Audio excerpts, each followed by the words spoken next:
Hi, How are you? really good, really good. I'm very much looking forward to this conversation now.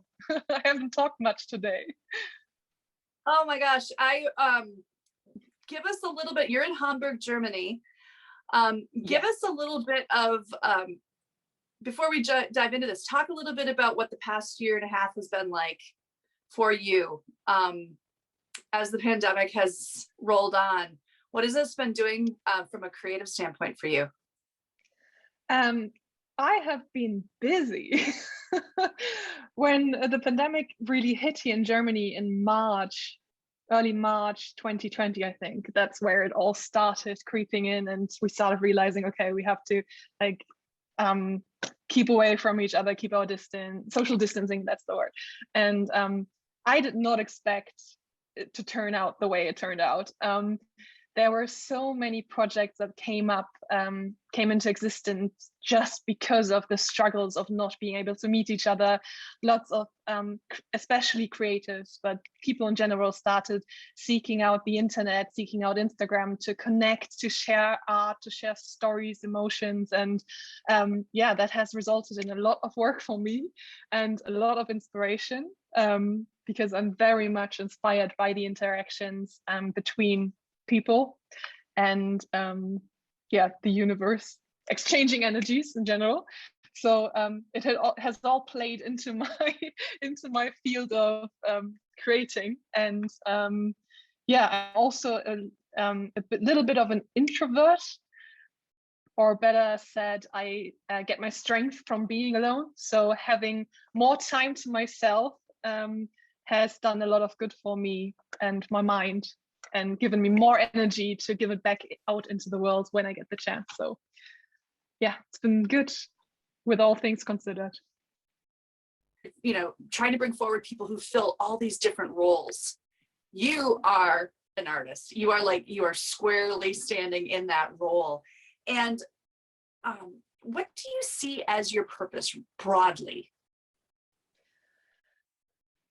That's a loaded question, and I could actually talk about that for hours. I'll try to summarize. I started off, and I think we talked about that just a tiny bit before in some past conversations, that art was an outlet for me to get out of my shell. I had to struggle a lot with anxiety and panic attacks. And back in 2015, 2016, when I really started discovering painting for myself as an outlet, or the outlet that I wanted to focus on, it was a way, sharing art online was a way for me to get talking to people and get back to being comfortable, and then more and more going out of my house into the real world again, and doing that through talking about art, sharing art, creating together.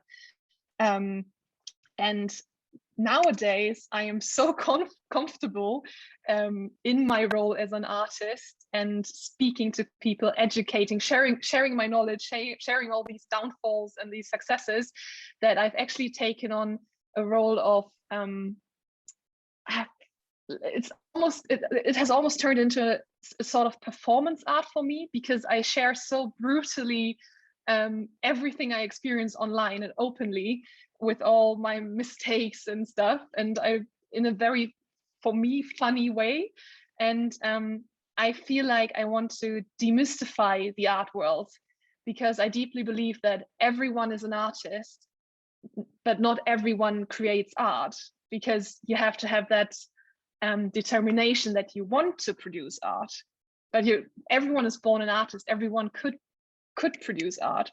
And these individuals out there that keep the art world on lockdown, and these gatekeepers that want to keep it as a prestigious thing. And I think it's clear that there's nothing more precious to me than art, but I still believe that it should be available to everyone, and nobody should be scared to approach it and make it a part of their lives, because it brings so much joy and has such potential to connect us on a deeper level. So my role is to give people the chance to get a glimpse into the everyday life of an artist, and lose the fear of trying themselves, no matter how serious they want to get on that spectrum, but just give themselves a chance to experience the pure joy and the potential to grow for growth that I experience through creating. Well, and what inspires you to create? I'm going to read something that of yours that really resonated with me. Mm-hmm. The excessive availability of information in the digital age and the constant comparison with our peers inspires me to create my works. Mm-hmm. Talk, and you talk about how that, as you say, leaves a mental mark on us. Mm-hmm. But talk about that environment. Talk a little bit more about this digital age and how that inspires you to actually not move into digital, but to move into other mediums and what you create. That quote is actually from my artist statement that I wrote a while back. And that's when I was still very much overwhelmed by all the information, that all the emotions that we are flooded with every day, that we come across social media, and just by interacting with each other, there's just so much, and I'm easily overwhelmed by all the emotions and all the little things. I'm a big to-do list maker. And that kind of turns into my art. I see my art as giant to-do lists or lists I don't want to forget. And they are just as overflowing with information as my brain is. So that is my outlet to cope with our 21st century world, where more is more is more is more. And the iPhone you bought 2 days ago is already old, and there are 3 new versions. So I grew up comparing myself a lot to my peers and always feeling less than. And that continued all my life into the stages where I started creating art. It was always, I wish I painted as good as this artist, and I wish I was as good in portraits as this artist, and I wish I could sing because I enjoy music so much. And through creating art, which is my personal outlet, and I feel like every person can find that in different aspects, like cooking, making music, any kind of really way up to release energy. I have found that, and this is a really cheesy quote that I hate to quote right now, but our whole life is a remix. Everything already exists, and we're just combining different energies and combining our personal experiences with things that already exist, and thus creating something new. So don't be afraid that there's someone doing similar stuff as you, and don't be afraid that you might be copying someone else, because you can't possibly know everything that's out there. And even if you see something that inspires you, that you love, and you seemingly copy it, it will never be the same, because you're adding your spice to it. And so this that's the positive I get out of the constant comparison with our peers, which derived from the negative of you're not thin enough, you're not good enough in school, she has a better grade than I, and I will not pass that test. And the comparison that I mentioned there in this quote, that started off as something awful that put me down every single day, has now turned into something that creates a feeling of community inside. One of the things I love to see on Instagram is when you're posting, you're holding up little bits of paint chips, and but then you repurpose those. Look at that! It's like an entire It's like an entire dish of paint chips. But they're always close. So you talk about that. You talk about recycling in your work, in your practice. Mm-hmm. Why is that important in terms of your approach to creating your works? Well, first of all, our world is quite literally on fire a lot of times, or drowning somewhere else. It's high time we took more care of it than many of us already do, but many of us don't do enough.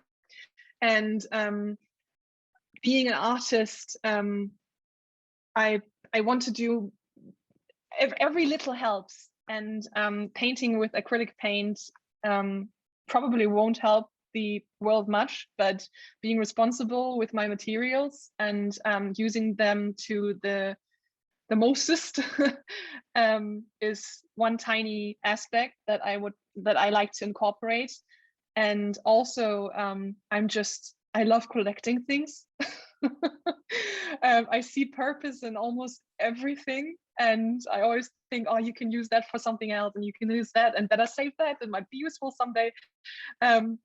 Yeah, I don't want to be wasteful. There will always be a little waste in my process, using paints, using brushes, using water and sprays and stuff. But this has been an absolute propellant for my creativity and for my work, to find ways to recycle what I use. So much so that not almost every canvas, but the majority of my canvases has had paintings on them before. Many of my final works that I now see as finished works that I sell and actively exhibit have like past lives. And because my works are so busy and there are so many layers, it's actually so beneficial for me to use old canvases that I just don't find interesting anymore, or I see something else in them now because my vision has changed, my experience, my emotions have changed. Recycling my actual art as well, my canvases, has kind of become a trademark of my work, my style. And also I just feel like I once read this quote that a good artist always has more ideas than time. And I always feel like I have too little time to create all the stuff I want to create, and just adding on top instead of maybe starting a new work is also what has led to this series, for example, where I just recycle ideas that maybe didn't fit on the one canvas, but now it fits here. And then maybe I love this section so much that I use it again in that painting. So yeah, recycling in an actual physical way as well as in a mental way is what my art revolves around, really. Now, you've had solo shows, you've been in group shows, so you've been more on what I would call maybe the business side of the art world. What are your impressions of that experience from an artist standpoint, and what would you like to see different? So I haven't actually been working on big bodies of art that I could exhibit. I'm working a lot with the universe at the moment and trying to define what I put out and what I seek or what I wish to come back to me. And I have actively been putting out that I wanted to work with people and share art experience.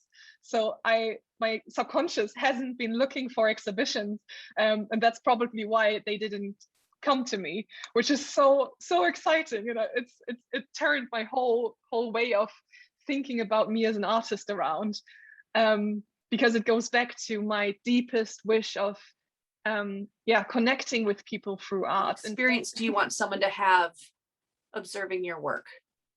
I want people to be inspired to be active themselves. If that's painting, creating themselves, or if that's cooking or quitting that job and moving on to something else. I just want to, by painting and showing my work, but much more by sharing my processes, I want to, make other people hungry for change and for growth.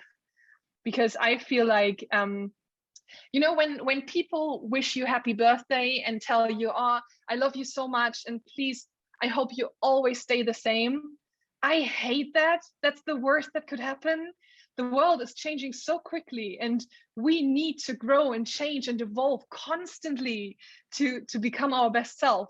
And that's why my paintings change so much as well. I think that's why I keep painting over them, because I change, the world changes, and I want everything to change and be in action and create friction and heat and exchange energy constantly. So yes, that's full stop.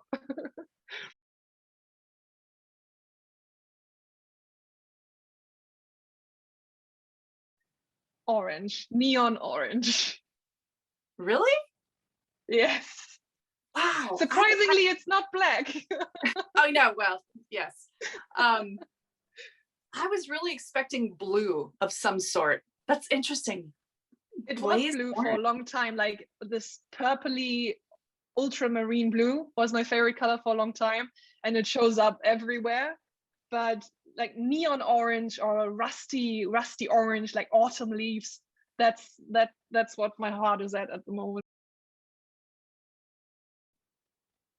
And I'll go for the which I bought, which I collected.